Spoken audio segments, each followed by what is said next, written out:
Bonjour et bienvenue dans cette nouvelle émission Actu du territoire. Alors, le tourisme et l'art de vivre dans les Bouches-du-Rhône, ce sera le sujet Mathieu de notre émission. Nous avons le plaisir et l'honneur d'accueillir Isabelle Brémond, directrice générale de Provence Tourisme. Bonjour Isabelle. Bonjour. Et Romain Biraud, qu'on ne présente plus, directeur général La Cadenelle. Bonjour Romain. Bonjour Isabelle, bonjour messieurs. Alors, une première question Isabelle, on ne se représente pas bien ce qu'est le tourisme dans les Bouches-du-Rhône. En quelques chiffres, qu'est-ce que ça représente ? Alors, chiffre exceptionnel pour territoire exceptionnel, j'ai envie de dire. Donc, on a un territoire, les Bouches-du-Rhône, qui a 3 identités. On n'en aurait qu'une, ce serait déjà formidable, mais on en a 3. Il y a Marseille, environ 30% des unités touristiques. On a la Camargue, le nord du département, ce territoire sauvage avec ses paysages très plats, des taureaux, des chevaux, ses couleurs un peu rosées, ce blanc. Elle nous fait rêver. Elle nous fait rêver. Et puis la Provence. Si on devait retenir qu'une image, ce serait probablement la Provence, cet art de vivre, ces oliviers, ces Alpilles, le pays d'Aix, le pays d'Aubagne, donc cette Provence qui est vraiment avec cet art de vivre. Donc ce territoire, 3 identités, 9 millions de touristes accueillis chaque année, 2e département après le Var, de la première région touristique française, la région sud, après Paris, qui est, j'allais dire, hors jeu. Hors compétition. 9 millions de touristes, 44 millions de nuitées. Et grâce à ce territoire qui est particulier, 2 millions d'habitants, donc on a aussi un territoire très urbain, et 50% d'espaces naturels préservés et à préserver. Premier parc national avec les Calanques, 2 parcs régionaux avec les Alpilles, la Camargue et le grand site Sainte-Victoire. Je dis chiffre exceptionnel, territoire exceptionnel. Donc une fréquentation qui est quasi annuelle aujourd'hui, évidemment assez dense l'été puisqu'on vient aussi dans le sud de la France pour les vacances estivales, mais gros département touristique. Justement Isabelle, observe-t-on un changement de comportement de la part des touristes ? Absolument. Alors le projet que porte Provence Tourisme est un projet autour du tourisme durable. J'allais dire, on partage tous cette vision du tourisme. Tourisme durable, ça veut dire quoi ? Évidemment, il y a la préservation des sites de notre environnement, mais il y a aussi la préservation du cadre de vie des habitants. Quand on a un territoire avec 2 millions d'habitants, la question de l'habitant, qui est aussi un acteur finalement important du tourisme, elle est essentielle. Et on voit au fil des années que les habitants sont devenus aussi des touristes de leur propre territoire, alors territoire au sens large, bien sûr du département, mais aussi de la région sud. Aujourd'hui, quand on est à Marseille, on peut aller passer un week-end en Camargue, ça va être des paysans, ou dans le pays d'Aix, ou des habitants du Var qui vont venir aussi dans le département. Donc on voit que cette tendance de finalement ne pas forcément partir très loin pour des week-ends prolongés, de ne pas partir forcément, j'allais dire, de l'autre côté de la Méditerranée, mais de rester ici, c'est vraiment développé. Donc oui, les tendances aujourd'hui, c'est qu'on a un tourisme intra-régional qui s'est développé, intra-départemental. On a aussi un tourisme franco-français qui s'est développé et vraiment installé aussi au fil des années et depuis le Covid encore plus. Et cette question du développement durable qui est aussi très importante, qui fait que nous, on se pose des questions aussi sur l'empreinte carbone et que peut-être on ne va pas prendre son véhicule pour aller au bout de la France, plage, mais qu'on peut aussi, à côté de chez soi, découvrir des paysages formidables. Et le Covid aussi a permis ça puisque pendant toute une période, on ne pouvait pas aller très loin et on a découvert ou redécouvert son territoire. En fait, à côté de chez soi, c'était pas si mal que ça, c'est vrai.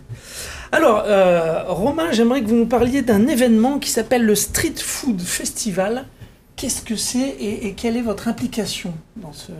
Alors, notre implication, il faut la remettre à sa place, elle est très modeste, mais nous avons le plaisir et l'honneur, grâce à Isabelle, pour cette 4e édition 2024, de bénéficier, au travers de Provence Tourisme, d'un emplacement sur ce Street Food Festival qui va être occupé par les bachelors d'hôtellerie-restauration de la Cadenelle qui sont portés par le titre pédagogique du chef étoilé Thierry Marx, chef d'entreprise. Et donc ce Street Food Festival va faire office de session de clôture qu'on appelle Business Game pour eux. Donc ils vont être festivaliers au même titre que leurs confrères sur ces 2 journées des 13 et 14 juin pour mettre en œuvre ce qu'ils ont réfléchi, eux, sur la cuisine du monde en lien avec le petit événement qui va se dérouler en France entre fin juillet et début août. Les Jeux Olympiques. Et alors Isabelle, quelques chiffres sur ce Street Food Festival ? C'est vrai que Provence Tourisme a beaucoup investi sur la gastronomie, la cuisine, les produits du terroir. Et ça, depuis 2019, année de la gastronomie, où la présidente du département avait souhaité qu'on travaille sur une année, 1000 événements. Et on a gardé la crème de la crème, les événements qui sont aussi des événements marquants et qui touchent des cibles différentes. On fait des dîners insolites durant l'été dans des sites naturels ou patrimoniaux du territoire, 20 dîners au mois de juillet. On fait des dîners préhistoriques. Tous les événements, on les mène quasiment en partenariat avec la Cannelle et Romain Biraud. Des dîners préhistoriques? Oui, on a fait ça dans la grotte Cosquer, donc en début d'année, en janvier 2024. Et puis on a ce Street Food Festival qui est gratuit, hein, donc là tout le monde peut venir. 45 000 personnes l'année dernière sur 2 jours. Ce sont des soirées, ça commence à 18h, donc c'est 13, 14 et 15 juin prochain. On vient comme on est. Et puis là, on a 48 restaurateurs autour de la thématique des cuisines du monde, puisqu'on est au moment des JO, donc c'est aussi la thématique qu'on a souhaité développer cette année. Il y a une dizaine de vignerons du département, les restaurateurs aussi, des brasseurs, et il y en a plein aussi sur le territoire, qui vont être là. On va avoir aussi un programme musical avec des DJ, puisque ça dure de 18h à 1h du matin. On est sur cette esplanade de la Major avec une vue sublime sur la mer. Des très beaux couchers de soleil. Voilà, très beau coucher de soleil. Donc un événement qui là s'adresse plutôt aux jeunes. Donc on a beaucoup de familles, des jeunes, on vient faire la fête dans un moment, fin juin, où on a envie aussi de sortir de chez soi, d'aller boire un verre avec des amis ou sa famille. Nous mettrons forcément le lien dans la description de cette vidéo. Romain, est-ce que vous pouvez nous parler d'autres projets que vous avez sûrement en commun? Alors on en a énormément, effectivement, vous l'entendez, on parle de tourisme, de gastronomie, d'art de vivre dans notre secteur provençal, qui est en plein dynamisme. On ne va pas parler de renouvellement, mais plein de dynamisme et évolution. Et pour ce faire, il faut aussi venir abonder en nouvelles idées, en nouveaux collaborateurs, nouveaux entrepreneurs, nouveaux artisans. Quoi de mieux que s'adresser à un établissement de formation pour pouvoir participer à l'élévation en compétences des futures forces vives de ces secteurs d'activité. Et ce qui fait que, encore une fois, naturellement, avec Isabelle, nous avons nombre de projets pour pouvoir participer au dynamisme et à l'enrichissement de ces formations. Donc collaboration par exemple autour de dîners sur la digue du Large.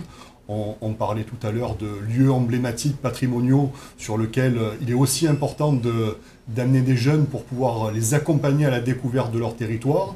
Mais il y en a bien d'autres. La prochaine session des dîners préhistoriques pour pouvoir rentrer et évoluer dans cette grotte Cosquer en se renvoyant 30 000 ans par le passé. Et puis nombre d'autres événements qui vont jalonner le parcours d'une année riche en événements et en vie en Provence. Isabelle, un message à passer à Romain sur votre partenariat, un mot? Moi, je trouve qu'on a un partenariat tout à fait fructueux, sympathique. Les idées fusent et on arrive à mettre en œuvre aussi pas mal d'événements. Donc là, on va travailler sur la programmation 2025. On va pouvoir rajouter peut-être, on a fait un grand banquet solidaire à Notre-Dame de la Garde au moment de l'arrivée de la flamme, qui était absolument magnifique. Le prochain, on le fera ensemble. C'est noté. Eh bien, écoutez, au plaisir pour participer à un de ces événements. Avec grand plaisir, nous qui aimons bien aussi les arts de la table. Isabelle, Romain, merci. Merci pour cet amour du territoire, Isabelle. Et toute cette belle énergie que vous nous envoyez tous les deux. Et Mathieu, on va dire, comme d'habitude, à la semaine prochaine.